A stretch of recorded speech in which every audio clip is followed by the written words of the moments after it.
우리는 종종 선지자들의 고난을 개인적인 비극이나 불운한 역사적 상황으로 이해합니다.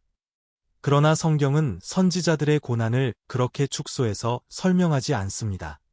선지자들이 겪은 고난은 하나님의 침묵이 아니라 오히려 하나님의 선교가 더 깊고 넓게 확장되는 자리였습니다. 그들은 이스라엘 내부의 죄를 고발하는 종교적 비판자일 뿐 아니라 하나님의 시선으로 민족과 열방을 함께 바라보며 하나님의 뜻을 전달한 선교적 사명자들이었습니다. 특히 에스겔과 스가랴는 멸망과 포로, 회복의 경계선 위에서 하나님의 통치가 이스라엘의 경계를 넘어 어떻게 확장되는지를 환상을 통해 목격한 선지자들입니다. 에스겔의 소명은 그 자체로 충격적인 사건이었습니다. 그는 예루살렘 성전이 아닌 이방 땅 바벨론의 그발 강가에서 하나님의 부르심을 받습니다. 이는 단순한 장소적 배경이 아니라 이스라엘 신앙 전체를 뒤흔드는 사건이었습니다. 당시 이스라엘에게 하나님의 임재는 성전과 예루살렘에 깊이 연결되어 있었습니다. 성전이 무너지고 포로로 끌려온 상황은 곧 하나님이 우리를 떠나셨다는 신학적 절망으로 이어지기 쉬운 조건이었습니다. 그런데 바로 그 이방 땅, 패배와 상실의 자리, 하나님의 심판을 상징하던 바벨론의 강가에서 에스겔은 하나님의 임재와 영광을 마주합니다. 이 사건이 갖는 의미는 분명합니다. 하나님은 성전이 있는 곳에만 계신 분이 아니라 포로가 된 백성이 있는 자리에도 동일하게 임재하시는 분이십니다. 이는 에스겔 개인의 위로를 넘어 하나님의 선교적 지평이 근본적으로 확장되는 순간이었습니다. 이방 땅 바벨론은 하나님이 침묵하시는 땅이 아니라 하나님의 말씀이 선포되고 하나님의 뜻이 이루어지는 선교의 현장이 됩니다.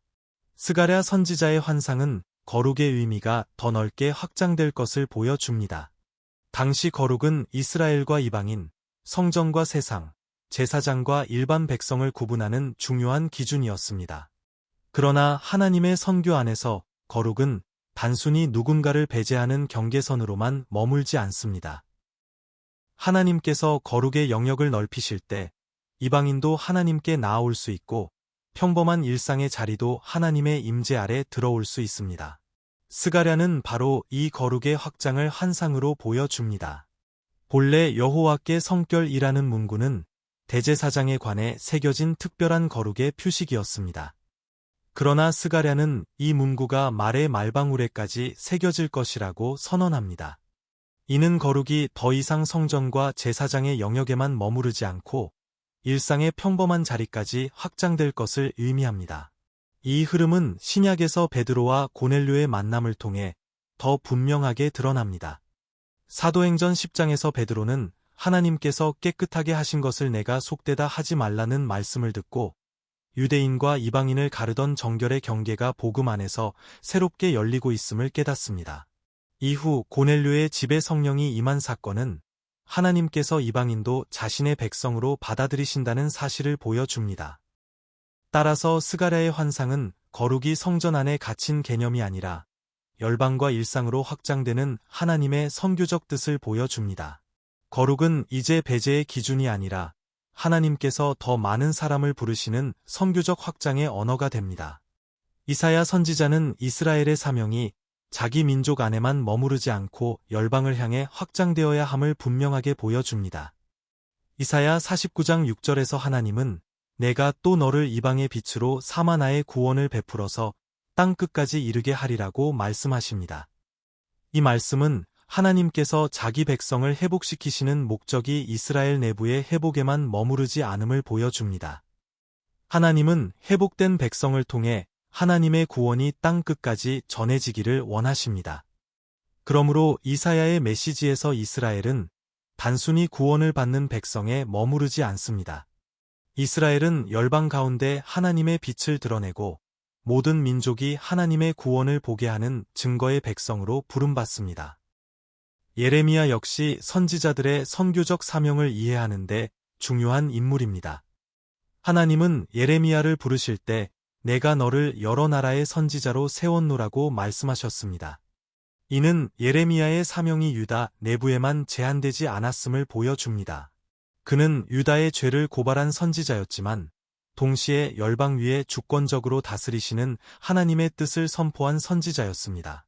특히 예레미야 29장에서 그는 바벨론의 포로로 끌려간 백성들에게 그 성읍의 평안을 구하라고 권면합니다. 이는 매우 선교적인 말씀입니다. 포로지는 단지 심판과 상실의 장소가 아니라 하나님의 백성이 이방 땅 한복판에서 하나님의 뜻을 살아내야 하는 자리가 됩니다.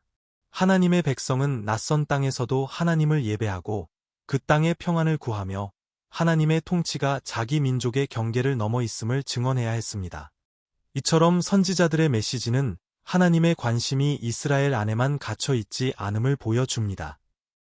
이사야는 이스라엘의 사명을 열방을 향한 빛으로 확장했고, 예레미야는 포로지 바벨론에서도 하나님의 백성이 그 땅의 평안을 구해야 한다고 가르쳤습니다.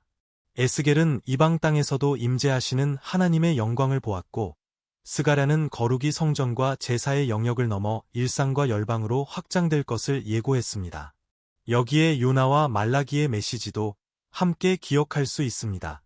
요나는 이방 도시 니느웨조차 하나님의 회개와 긍휼의 대상임을 보여주었고, 말라기는 해 뜨는 곳에서부터 해 지는 곳까지의 이방 민족 중에서 내 이름이 크게 될 것이라고 선포했습니다.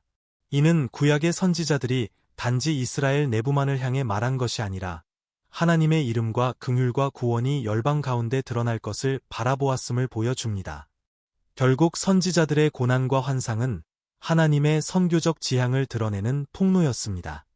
그들은 민족 안에서 배척과 고난을 겪었지만 그 고난 속에서 오히려 민족 밖을 향한 하나님의 시선을 보았습니다.